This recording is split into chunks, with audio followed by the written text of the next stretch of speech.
Pastora Calixta Delpin. Pwede pong makiat. Pangalawa po si Pastora Jonathan Asawan. Ay, Pastor!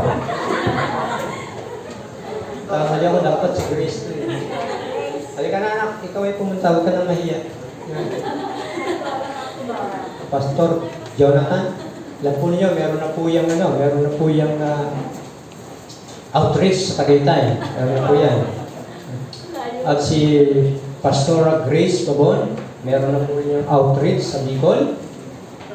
At si Pastora Calix, magkakaroon ng outreach sa Batangas. Just pray. That's true. Totoo po yan. Totoo po yan. So, saan ba siya? Kala ko, nagdamit babae ka na rin. So, tignan po natin. Babasahin ko lamang po ito. Yung binasa po natin.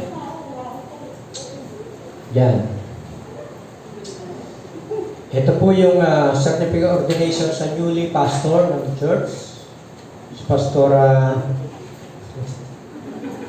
Grace at saka si Pastor Jonathan. Si Pastor Calix po, ano na yan, matagal na po yan, may tahid na rin dito. So yan po, babasahin ko lang po ito.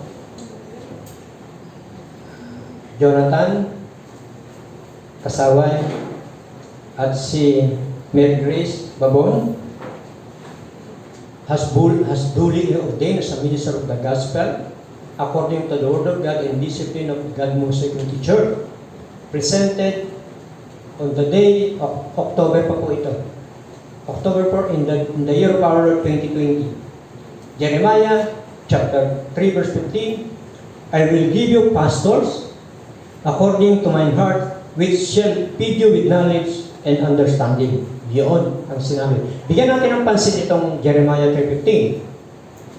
Sabi sa akin binabasa, God promised to give His people leaders, pastors, shepherds, who would follow Him. Naglagay ang Diyos ng mga leaders, pastor, shepherd, upang sumunod sa Kanya. Filled with knowledge, punong-puno ng karunungan at pangunawa. Etong mga pastor na to, ang sabi ng Bible, filled with knowledge, wisdom, and understanding. Punong-puno sila ng karunungan at pangunawa. Sinasabi yan talaga ng Panginoon sa mga pastor. Ang sabi, nabasa ko pa, ang sabi, ang pastor daw ay merong pinakamataas na calling. Alam niyo, may nagsalita doon. Nabasa ko sa isang preacher din. Ang may pinakamataas daw na calling, not only pastor. Ang may pinakamataas na calling, yung magbibigay siya ng buong buhay niya sa paglilingkod sa Panginoon. Lahat tayo binibigyan ng pagkakataon niya. Not only our pastor. Nabasa ko yun po. Yun po yung sinsabi. At ang sabi pa rito, sabi na ba, God saw Israel lack direction, so He promised to provide the right of leadership. Nag-provide siya ng mga leader na patuloy pong magtuturo ng karunungan at ng pag-unawa tungkol sa salita ng Diyos. We look to and trust our leaders for guidance and direction. But if they do not follow God, they will lead astray. Alam po ninyo, we look to and trust our leader. Nagtitiwala po tayong lahat sa ating mga leaders. Amen? Nagtitiwala tayo sa mga pastor. Nagtitiwala tayo. Pero ang sinasabi ng Bible, ayon po sa aking babasahin, but if they do not follow God, pero pag hindi sumunod yan sa Diyos, they will lead astray.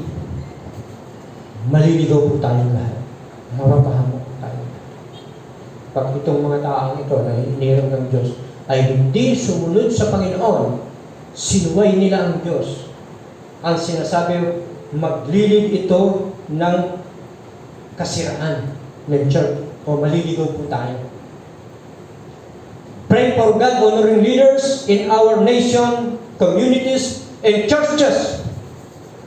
who will be good example and bring us God's wisdom.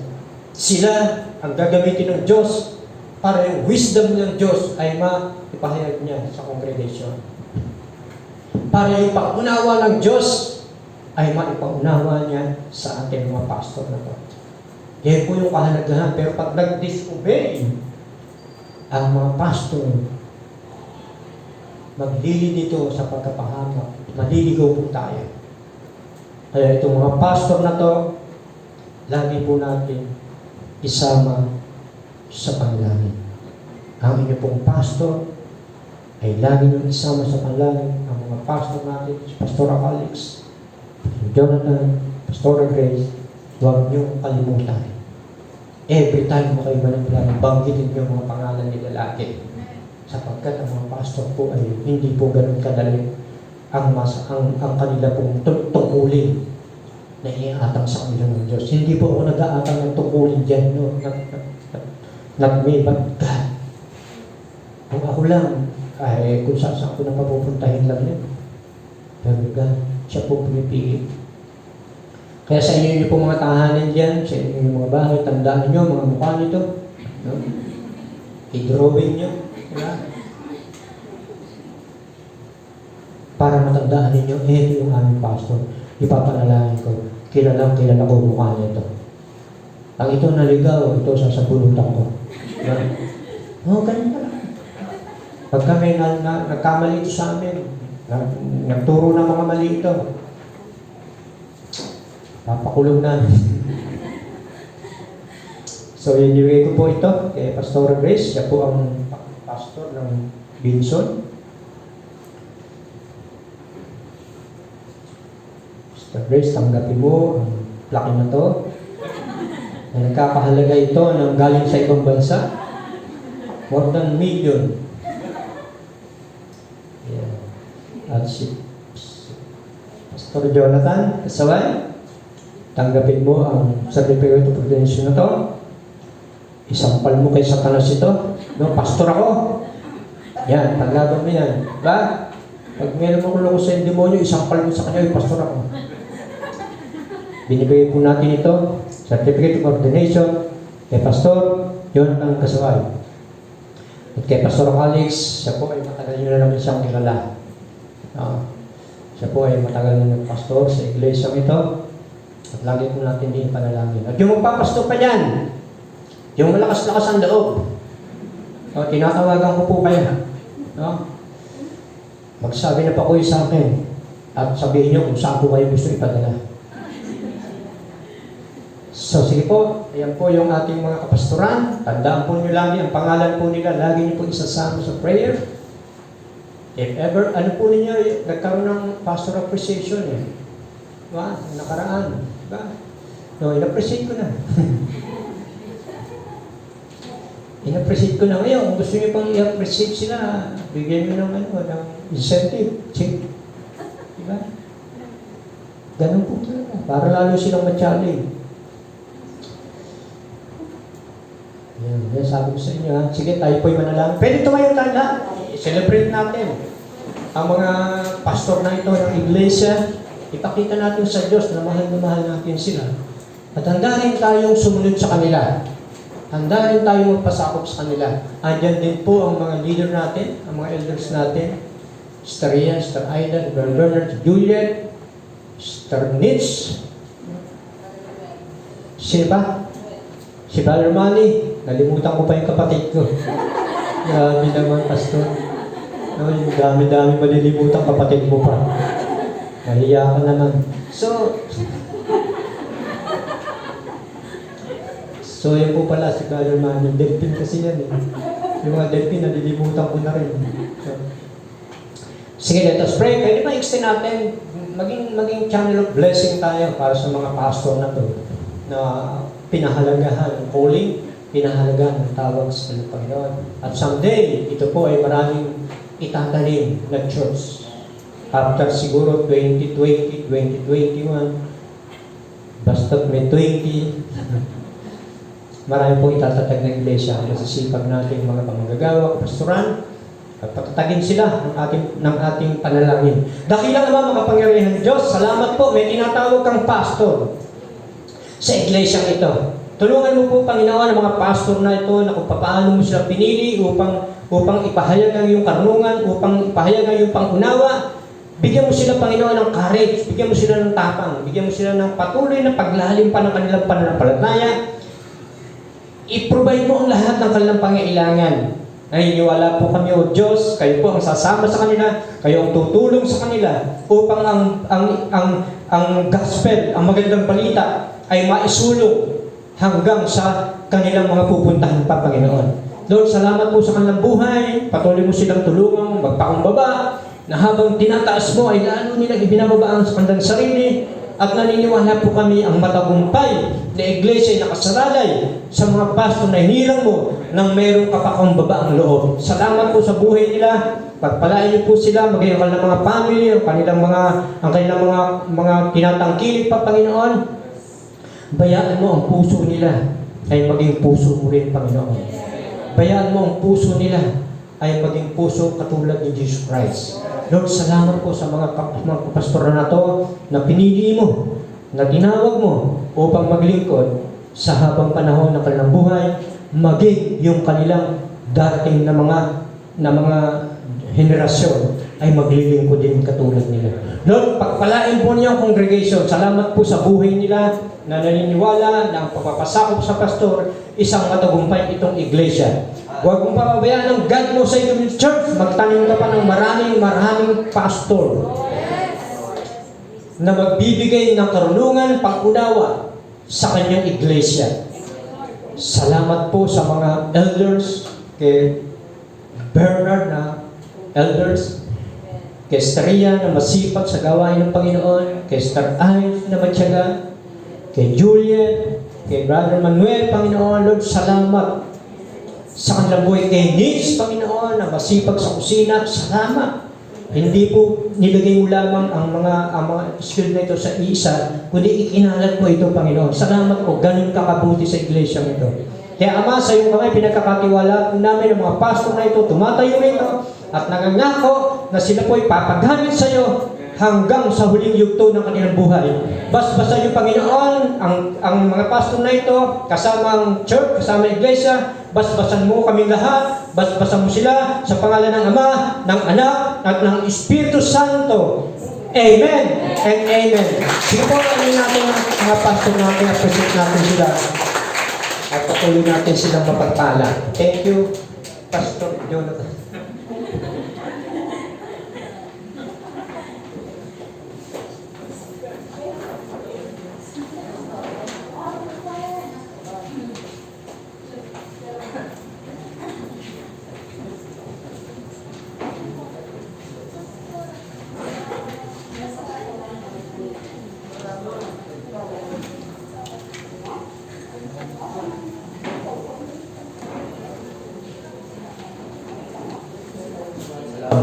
Salamat sa Panginoon. At sa oras po ito, tayo po ay dadako naman po sa ating pagbibigay tithes and offering. Napakaganda po ng share ng ating pastor sa salita ng Diyos. Amen? At tunay nga, ito ay patuloy na nagpapaalala sa atin na yung lifestyle natin, nung tayo nakakilala sa ating Panginoon, binago niya tayo. Amen? Kung tayo dati nasa mundo, nakikipag-inuman, nakikipagbarkada. Ngayon, nung naging Kristiyano tayo, naging busy na tayo sa ministry. Amen po ba? Kung tayo dati, busy tayo sa lakwatsa, barkada, di ba, inuman. Ngayon, busy na tayo sa kakaawit sa Panginoon. Busy na tayo sa pag-aaral ng kanyang mga salita. Amen po ba? Sabi nga po dito sa ating mabasahin po sa Malakay 3:10, yung hawak-hawak niyo pong envelope. Basahin mo natin. Bring the whole tithe into my storehouse so that there may be food in my house, and let me now in this says the Lord of hosts, if I will not open for you the windows of heaven and pour out for you a blessing until overflows. Ito ay salita ng Panginoon. Amen. Obey God.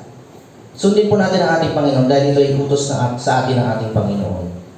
yung lifestyle po natin sa pagbibigay, minsan nakikita ko ito sa ating pagbibigay. Yung lifestyle po natin kung paano tayo magbigay sa ating Panginoon.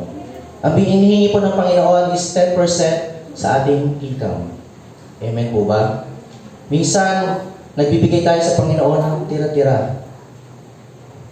Kung tayo nagbibigay sa ating Panginoon, yung lifestyle natin, yung dati nating lifestyle, kung tayo may baguhan, kung dati tayong baguhan tayo na kilala sa ating Panginoon, yung binibigay natin sa Panginoon is hindi yung 10% o yung talagang hiningi ng Panginoon sa atin. Ito po ay baguhin na po natin. Sabi nga ng Panginoon, ang utos ng Panginoon, 10% bigyan po natin sa Panginoon para magkaroon ng pagkain ang kanyang iglesia. Amen po ba? Sabi pa dito, hindi lamang po tayo nagbibigay, basta-basta, nandun yung tao sa puso. May pag-ibig, di ba? Gawin po natin itong lifestyle na nagbibigay tayo sa Panginoon ng may pag-ibig at pagsunod sa kanyang mga utos. Ang sabi niya pa nga, with love, may pag-ibig na pagbibigay, and with thanksgiving. Ang promise ng Panginoon, pour out for you a blessing until it overflows. Naranasan na po ba natin itong blessing na nag-uumapaw? Amen. Kasi sinusunod natin ang Panginoon sa pagbibigay. Sabi pa dito, God will meet all your needs according to His glorious riches in Jesus Christ. Lahat po ito, ang ating mga pangailangan, kapag tayo nag-uubay sa Panginoon, si Lord po ang bahala. Sabi po yan sa Philippians 4:19. Amen po ba? So, sa oras kong ito, ipagkaloob po natin sa Panginoon ng may taos puso, may pag-ibig, at pasasalamat ang nararapat po sa ating Panginoon. Tayo po'y magbigay sa Panginoon.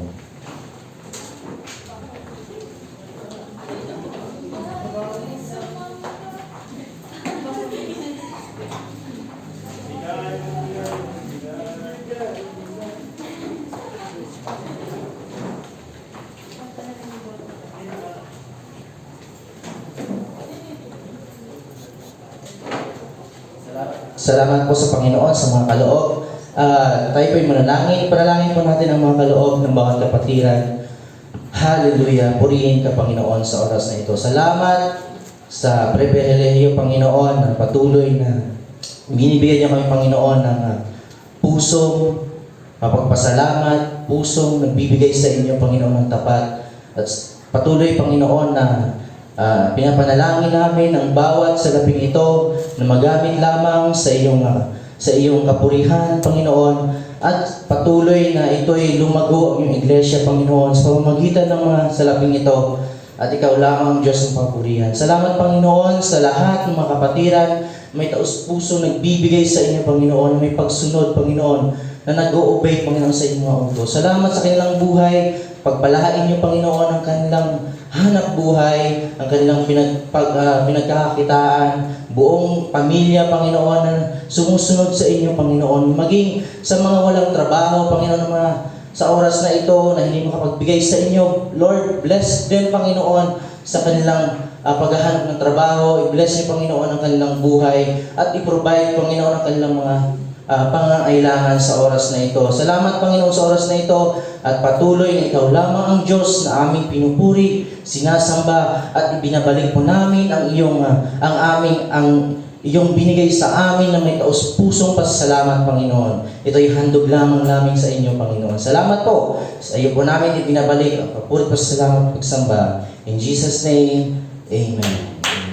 Sa ating mga kapatiran po na nanonood, meron po tayong naka-flash po sa screen through bank po na pwede po tayong magdaloob sa ating Panginoon. At maging sa mga gustong magpa-pick up po ng tithes and offering, nandyan po yung ating Pastora Grace na makipag-cooperate lamang po tayo sa kanya. At siya na po ang bahala po na mag-schedule, magkuha po or depende po sa inyong assessment po sa kanya. Salamat po sa Panginoon. To God all be the glory po.